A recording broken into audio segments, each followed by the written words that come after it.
అందరికీ నమస్కారం. గత 15 రోజుల నుంచి మాజీ శాసనసభ్యుడు వైసీపీ నాయకుడు అని చెప్పుకుంటున్న ఏదో అధికార ప్రతినిధో రాష్ట్ర ప్రతినిధి ఏదో ఇచ్చినారు లాస్ట్ 30 రోజుల్లో ఇక్కడ టికెట్ రాలేదని చెప్పి క్యాష్కి అక్కడ పోయిన వ్యక్తి ఆయన నా మీద నా కుటుంబం మీద కొన్ని ఆరోపణలు చేయడం జరిగింది. ఆరోపణలను ఒక మంత్రిగా కాకుండా స్థానిక శాసనసభ్యునిగా రాయచోటి ప్రాంతంలో పుట్టిన బిడ్డగా గత 40 సంవత్సరాలుగా రాజకీయ కుటుంబంలో ఉన్న నేను, మా తండ్రి గారు అయితేనేం మా సహోదరుడు అయితేనేం ఇదే రాయచోటి నుంచి శాసనసభ్యులుగా ఎన్నికైనా.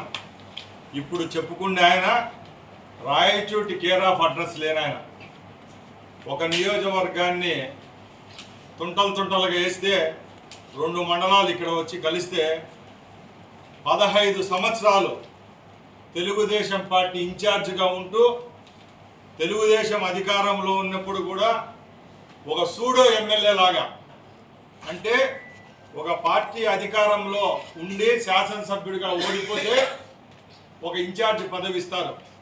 ఆ ఇన్ఛార్జి పదవి అడ్డం పెట్టుకొని వేలాది మంది తెలుగుదేశం పార్టీ కార్యకర్తల ఉసురు తగిలి వాళ్ళ యొక్క మాన ప్రాణ ధనంతో ఆడుకొని వాళ్ళ పేర్లతో పని చేసుకొని మహిళా కార్యకర్తల నాయకురాలను వధించి, ఆ మాటలు చెప్పకూడదు ఆయన గురించి, అలాంటి క్యారెక్టర్లెస్ ఫెలో నా గురించి మాట్లాడడం. నేను చెప్తున్నా 20 సంవత్సరాల నుంచి ఏ రోజు అధికారం ఉండే పార్టీలో లేను నేను. ఏ రోజు 20 సంవత్సరాల్లో ఒక్క రోజు కూడా అధికారం అడ్డం పెట్టుకొని నేను రాజకీయం చేయలా. ఇతని జీవితం అంతా రాజకీయంగా భిక్ష పెట్టిన తెలుగుదేశం పార్టీని అంటిమెట్టు పెట్టుకోనుండి తెలుగుదేశం పార్టీ ఇన్ఛార్జిగా 4 సార్లు ఓడిపోయినాడు. ఒకసారి లక్కిరెడ్డిపల్లి శాసనసభ్యునిగా, ఒకసారి రాజంపేట ఎంపీగా, 2 సార్లు రాయచోటి నియోజకవర్గ శాసనసభ్యునిగా పోటీ చేసి ఓడిపోయిన వ్యక్తి ఈరోజు బట్టలు తీసి ఊడదీసి కొడతాడంట మమ్మల్ని. ఎప్పుడు మీరు అధికారంలోకి వచ్చేది? ఇంకా భ్రమలో ఉన్నావా? నేను అడుగుతున్నా, దమ్ము ధైర్యం ఉంటే రాయచోటి నియోజకవర్గంలో వైసీపీ పార్టీలని స్థానం ఏంది అడుగుతున్నా. ధైర్యం ఉంటే, శక్తి ఉంటే చెప్పు. వైసీపీ పార్టీలో రమేష్ రెడ్డి స్థానం ఏంది? నువ్వు 11 కోట్ల రూపాయలకు అమ్ముడుపోయిన వ్యక్తివే. ఈరోజు నా గురించి మాట్లాడే దమ్ముందా? ఒక్క టిప్పర్ కంకరు ఎవడో మంత్రి పేరు చెప్పి తీసుకొని పోతే మంత్రి సహోదరుడికి, మేనల్లుడికి, బంధువులు కంటగట్టే నీచమైన సంస్కృతి నీది. నేను చెప్తున్నా, 9 నెలలుగా అధికారంలో ఉన్నాం, శాసనసభ్యునిగా మంత్రిగా ఈ నియోజకవర్గంలో ఉన్నా. ఎక్కడైనా నా తరపున ఎవరైనా దందాలు చేశారా? నేను అడుగుతున్నా. ఈరోజు నేను మట్టి అమ్ముకుంటా అన్నావు, ఇసుక అమ్ముకుంటున్నా అంటున్నావు, అలాగే కంకర అమ్ముకుంటున్నా అన్నావు. నీకు దమ్ము ధైర్యం ఉంటే ఈరోజు రాయచోటి ప్రాంతంలో 11 క్రషర్లు ఉన్నాయి. నేను చెప్తున్నా, ప్రమాణం చేస్తా, వచ్చి ఎవరన్నా రామప్రసాద్ రెడ్డి కప్పం కట్టమన్నాడేమో నువ్వు చెప్పించగలవా అని అడుగుతున్నా. ఆ రోజు నువ్వు ఒక ఇన్ఛార్జిగా ఉంటే చిన్న చితక నాయకుల పేర్లతో వర్కులు పెట్టి వాళ్ళను ఎండకు జేసీబీలు పెట్టి వర్కులు చేస్తే బిల్లులు నీ చెంచాగాల పేరుతో నీరు చెట్టు పనులు తీసుకొని ఆ డబ్బులు బొక్కింది నువ్వు కదా అని అడుగుతున్నా. ఈ రోజుకి ఛాలెంజ్ చేస్తున్నా.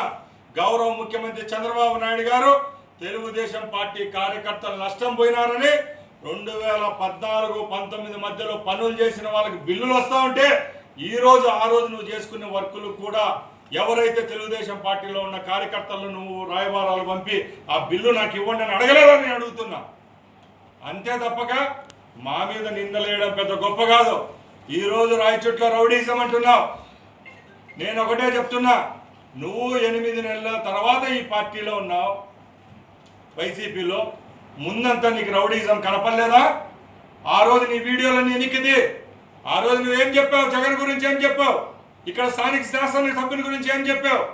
ఆ రోజు ఒకటి, ఈ రోజు ఒక నీతి అని నేను అడుగుతున్నా. ఈరోజు నిజమైన పార్టీ అధికారంలో ఉంది, న్యాయపరంగా మేము పాలిస్తున్నాం కాబట్టి రౌడీ షీటర్లు ఎవరైతే ఉన్నారో వాళ్ళందరినీ నిన్న చేతులకు బేడీలు వేసి టౌన్లో తిప్పామా లేదా అని అడుగుతున్నాం. ముఖ్యంగా మేము ఒకటే చెప్తున్నాం, ఈరోజు నువ్వు ప్రెస్ మీట్లు పెట్టావు, నిన్న మొన్న నీ పక్కన కూర్చున్న రౌడీ షీటర్లు కాదని మేము అడుగుతున్నాం. అంతే తప్పక మా గురించి ఏమన్నా మాట్లాడితే, మా కుటుంబం గురించి ఎక్కడన్నా మాట్లాడితే సహించే ప్రసక్తే లేదని తెలియజేసుకుంటున్నాం. ఒకటే చెప్తున్నా, ఏదైనా నీకుంటే న్యాయపరంగా మా పైన చర్యలు తీసుకో. అంతే తప్పక నువ్వు ప్రెస్ మీట్ రాత్రి 12కు పొద్దున్నే 10 గంటలకు ప్రెస్ మీట్ పెట్టి మా గురించి కామెంట్ చేస్తే రాయచుట్లు తిరగలేవని చెప్తున్నా. ఎందుకంటే ఈరోజు నా మీద 2 అభియోగాలు పెట్టాడు ఆయన.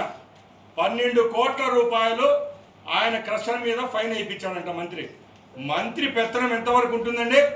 ఒక 2 లక్షలు 3 లక్షలు 4 లక్షలు ఫైన్ వేయించే శక్తి ఉంటుంది. నేను మైన్స్ మినిస్టర్ కాదు. నువ్వు గత 10 సంవత్సరాలు ఎప్పటి నుంచి అయితే క్రషర్ పెట్టావో, అక్రమంగా మైనింగ్ చేస్తే ఈరోజు రాష్ట్రంలో అలాంటి వాళ్ళందరినీ తాటి తీసేదానికి ఎన్ఫోర్స్మెంట్ ఒకటి పెడితే గవర్నమెంట్, ఆ ఎన్ఫోర్స్మెంట్ వాళ్ళు నీ మీద 12 కోట్ల ఫైన్ రాస్తే అక్కసుతో అది నేను వేయించినానని ఈరోజు చెప్పుకుంటున్నావు. అలాగే ఇతను చెప్తున్నది ఒక అబద్ధం చెప్తున్నాడు. ఏదైతే వర్క్ ఆయనకు వచ్చింది అక్కడ కంకర తోలితే మా మనుషులు ఎత్తుకొని పోయినారని చెప్తున్నారు. ఒకసారి గమనించండి, మీ అందరికీ ఈ పేపర్ కూడా ఇచ్చా. గత వారం రోజుల ముందు NHE ఎవరైతే ఉంటారో ఆయనే వీళ్ళకి లెటర్ ఇచ్చారు. మీకు ఈ వర్క్ అలాట్ కాలేదు, ఈ వర్క్ అలాట్ అయింది సురేష్ కుమార్ రెడ్డి అని చెప్పి నెల్లూరు వాసి ఆయన అలాట్ చేసుకుంటే ఈయన